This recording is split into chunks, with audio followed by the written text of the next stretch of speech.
ناظرین، غزہ کی پٹی میں اسرائیلی جنگ کے تقریباً 8 ماہ بعد اسرائیلی وزیر اعظم نیتن یاہو کا بحران سنگین ہوتا دکھائی دے رہا ہے۔ ان کی منی حکومت میں شامل وزراء کی طرف سے دھمکیوں کے بعد اسرائیلی اپوزیشن نیتن یاہو کے خلاف متحرک ہو رہی ہے۔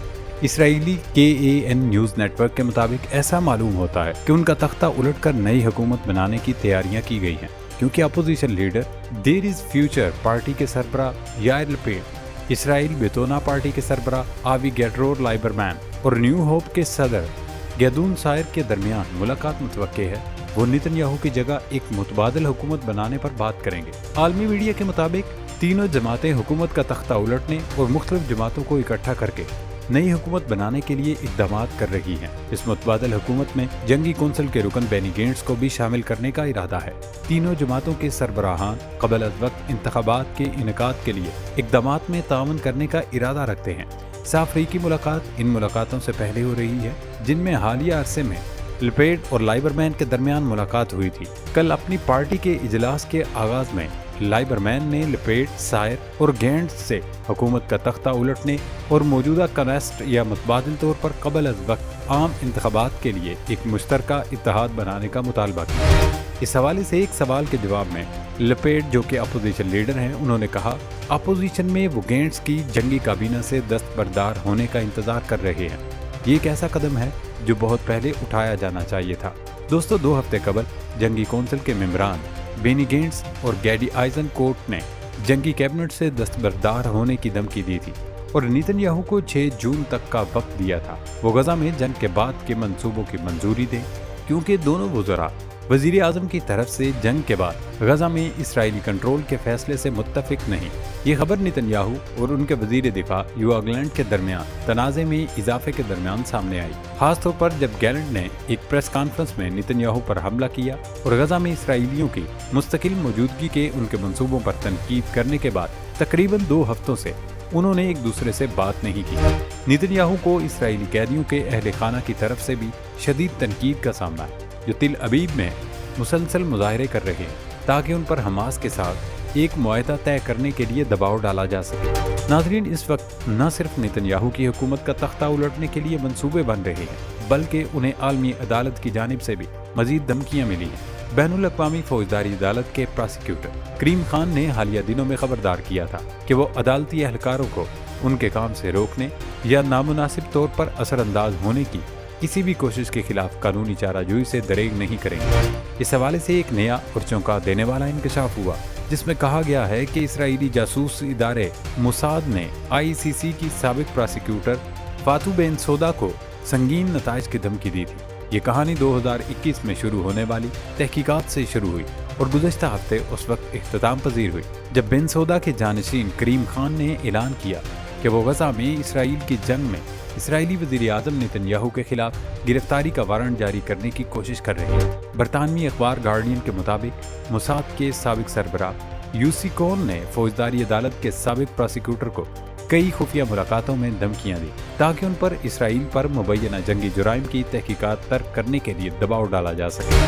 بن سودا کے ساتھ کوہن کی خفیہ بات چیت ان کے مقبوضہ فلسطینی علاقوں میں مبینہ جنگی جرائم اور انسانیت کے خلاف جرائم کی باضابطہ تحقیقات شروع کرنے کے فیصلے سے پہلے کے برسوں میں ہوئی تھی۔ ایک سینئر اسرائیلی اہلکار نے انکشاف کیا کہ کوہن ذاتی طور پر فوجداری عدالت کے خلاف آپریشن میں شامل تھے جب وہ موساد کے ڈائریکٹر تھے، کیونکہ ان کی سرگرمیوں کو اس بنیاد پر جواز بنایا گیا تھا کیونکہ عدالت سے فوجی اہلکاروں کے خلاف مقدمہ چلانے کا خطرہ لاحق ہے۔ اور اس دوران بن سودا کے خلاف آپریشن سے واقف ایک اور اسرائیلی ذریعے نے کہا کہ موساد کا مقصد پراسیکیوٹر کو خطرے میں ڈالنا یا اسے اسرائیل کے مطالبات کے ساتھ تعاون کرنے والے شخص کے طور پر بھرتی کرنا ہے۔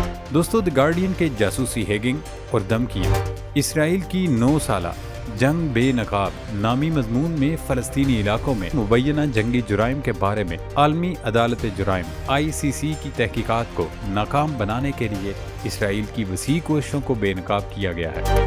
اسرائیل نے مبینہ طور پر ICC کے خلاف جدید ترین جاسوسی کی کارروائیاں شروع کی۔ ان کارروائیوں میں حساس معلومات جمع کرنے اور تحقیقات کو کمزور کرنے کے لیے ICC کے عملے اور ان کے مواصلاتی نظام پر ہیکنگ کی کوشش بھی شامل ہے۔ دی گارڈین کے مطابق ICC کے عملے اور ان کے اہل خانہ کو مختلف قسم کی ہراسانی اور دھمکیوں کا سامنا کرنا پڑا۔ دھمکی امیز فون کال، نگرانی اور دیگر قسم کے دباؤ کی مثالیں موجود ہیں، جن کا مقصد انہیں تحقیقات کو آگے بڑھانے سے روکنا تھا۔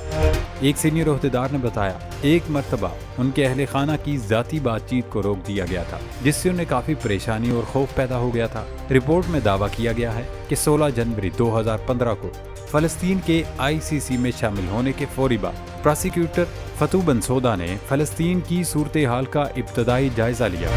ناظرین، اسرائیل کے خلاف اس قدر ناقابل تردید ثبوت سامنے آنے کے بعد نیتن یاہو تو ٹھیک ٹھاک پھنس چکے ہیں، لیکن اس دوران فلسطین کے لیے ایک بڑی خوشخبری بھی سامنے آئی ہے، جس کا ذکر کھوجی ٹی وی نے اپنی گزشتہ ویڈیوز میں کیا ہے۔ اسپین، ناروے اور آئرلینڈ کی حکومتوں نے فلسطینی ریاست کو باضابطہ طور پر تسلیم کرنے کی منظوری دے دی ہے۔ نارویجن کابینہ کی جانب سے فلسطین کو تسلیم کیے جانے کی باضابطہ منظوری دیے جانے کے بعد ناروے کے وزیر خارجہ کا کہنا تھا کہ ناروے 30 سال سے فلسطین کے حقوق کا سرگرم محافظ رہا۔ آئرلینڈ کی کابینہ نے بھی فلسطینی ریاست کو باضابطہ طور پر تسلیم کیے جانے کی منظوری دی۔ حکومتی اعلامیے میں کہا گیا کہ آئرلینڈ نے آج فلسطین کو بطور ایک خود مختار اور آزاد ریاست تسلیم کر لیا ہے۔ اسپین کی کابینہ نے بھی آج فلسطین کو باضابطہ تسلیم کرنے کی منظوری دے دی ہے۔ ہسپانوی وزیر اعظم پیڈرو سانچیز نے کہا کہ فلسطین پر ہونے والے مظالم کی تاریخ میں مثال نہیں ملی۔